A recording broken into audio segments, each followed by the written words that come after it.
गांव में नकली समाधि का सच सामने आते ही चिन्ना घबराकर दौड़ा और पत्थर हटाने लगा। तभी भीमैया ने मौके का फायदा उठाया और अपूवा पर दबाव डालकर उससे मुखिया का पद छुड़वा लिया। अब गांव का नया मुखिया वही बन चुका था। उसी वक्त पेड़ पर छिपा चिन्ना अचानक नीचे गिर पड़ा और नकली समाधि का पत्थर भी सबके सामने आ गिरा। सच उजागर होते ही भीमैया ने गुस्से में चिन्ना और उसके परिवार को गांव से निकाल देने का आदेश दिया। साथ ही उसने घोषणा की कि बची हुई आखिरी समाधि भूमि की नीलामी होगी, क्योंकि अब वही सबसे ऊंची बोली लगाने की ताकत रखता था। गांव वाले चिन्ना की धोखाधड़ी पर भड़क उठे और उसे मारने लगे। तभी उसका एक दोस्त दौड़ता हुआ आया और खबर दी कि उसकी मां अब इस दुनिया में नहीं रही।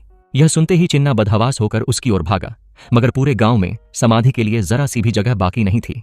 अगले ही दिन समाधि भूमि की नीलामी हुई। उम्मीद के मुताबिक भीमैया ने RS1 लाख की ऊंची बोली लगाकर जमीन अपने नाम कर ली। सबको लगा अब वही इसका मालिक रहेगा, लेकिन असली मोड़ तब सामने आया जब पता चला कि यह सब अपूवा की योजना थी। उसने भीमैया से मिले उन्हीं पैसों से पास के गांव में 1 एकड़ जमीन खरीद ली और उसे समाधि स्थल में बदल दिया। अंततः चिन्ना ने अपनी मां को उनकी अंतिम इच्छा के अनुसार उसी गांव के एक पेड़ के नीचे दफनाया। अब जब भी वह थक कर बोझिल हो जाता तो उसी पेड़ की छांव में बैठकर मां की यादों से सुकून पाता।